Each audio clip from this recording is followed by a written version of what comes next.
habang pumupunta si Franz patungo sa parke, may nakita siyang tindahan. Siya'y pumunta sa tindahan at bumili ng tsokolate. Pabili po. Ano po yun? Pabili nga po ng tsokolate.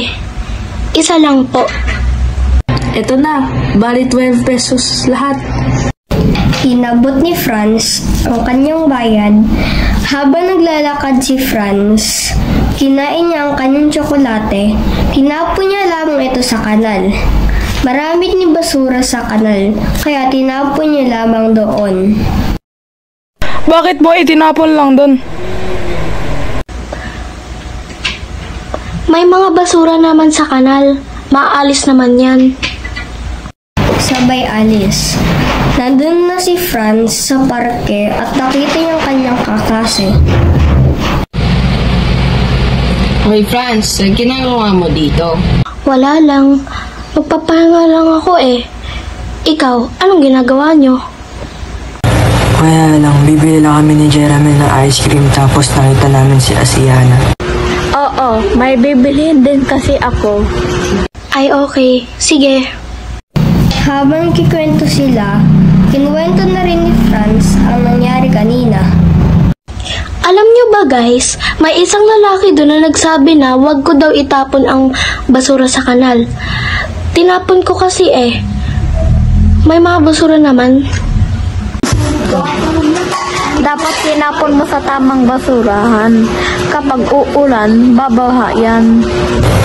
Oo, kasi mababawan ng basura sa kanal. Bahala na niya kayo. Uuwi na muna ako kasi nagugutom na ako. Bye-bye! Sige, ingat, bye-bye! Sa susunod na araw, nasuspendo ang mga klase dahil babaha ngayon ayon sa balita. Tingnan mo ang balita. Nagsuspend ang mga klase. Sige ma, buksan ko ang TV.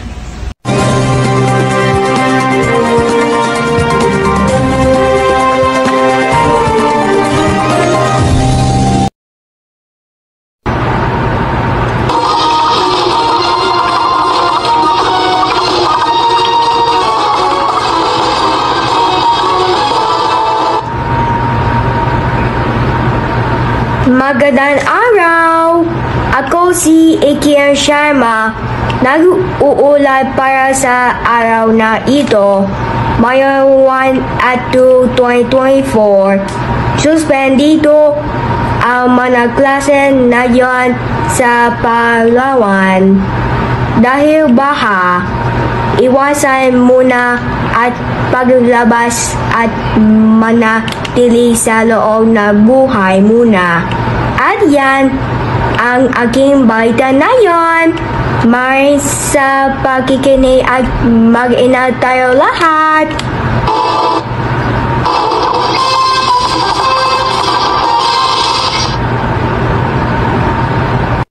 Mama, meron po akong tanong.